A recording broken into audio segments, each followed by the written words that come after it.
मुल्क सारो तो मने हूँ मुर्शिदुल मुवहिदीन।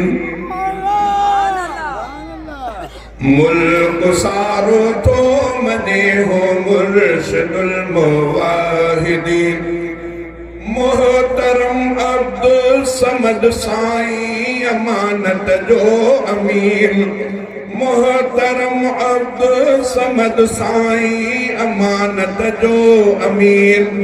मुल्क सारो तो मने हूँ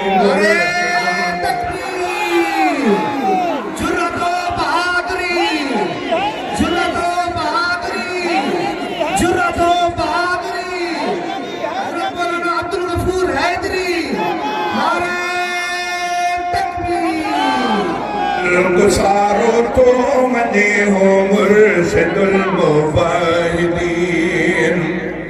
फैज़ वर इंसान पांजे वक्त जो कामिल वली। ज़िक्र इल्लल्लाह सा सारी गुज़ारी ज़िंदगी।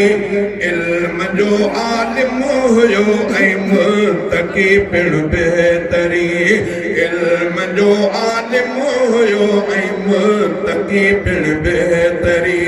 मोहतरम अब्दुल समद साईं अमानत जो अमीर। मुल्क सारो थो मने हो मुर्शिदुल मुवहिदीन। फैज़ हमादी असां हर साथ रहियो सींगारियल।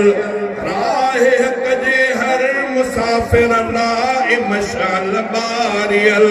ॻोठ हाले जीअ जी ख़ुशबू वासियल थी वई ज़मीं। ॻोठ हाले जीअ जी ख़ुशबू वासियल थी वई ज़मीं। मोहतरम अब्दुल समद साईं अमानत जो अमीर। मुल्क सारो थो मने हो मुर्शिदुल मुवहिदीन। हिन सआदतमंद बंदे रब खे राज़ी रखियो। हिन सआदतमंद बंदे रब खे राज़ी रखियो। ऐं मोहब्बत मुस्तफ़ा में उमेर भर सरशार थियो। तर्जुमो क़ुरान सिंधीअ में लिखियो पिण दिलनशीं। हू जमीयत ऐं जमात जो सजण सरबाण हो।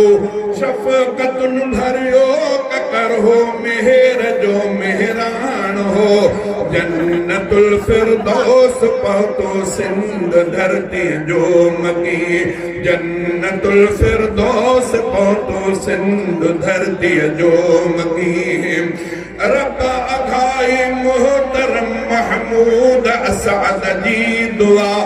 रब अघाई मोहतरम महमूद असअद जी दुआ।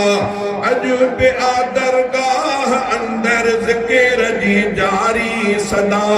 अॼु बि दरगाह अंदर ज़िक्र जी जारी सदा। इल्म सां गॾु अमल जो पाबंद हर हिकु नाज़नीन। मुल्क सारो थो मने हो मुर्शिदुल मुवहिदीन। मोहतरम अब्दुल समद साईं अमानत जो अमीर।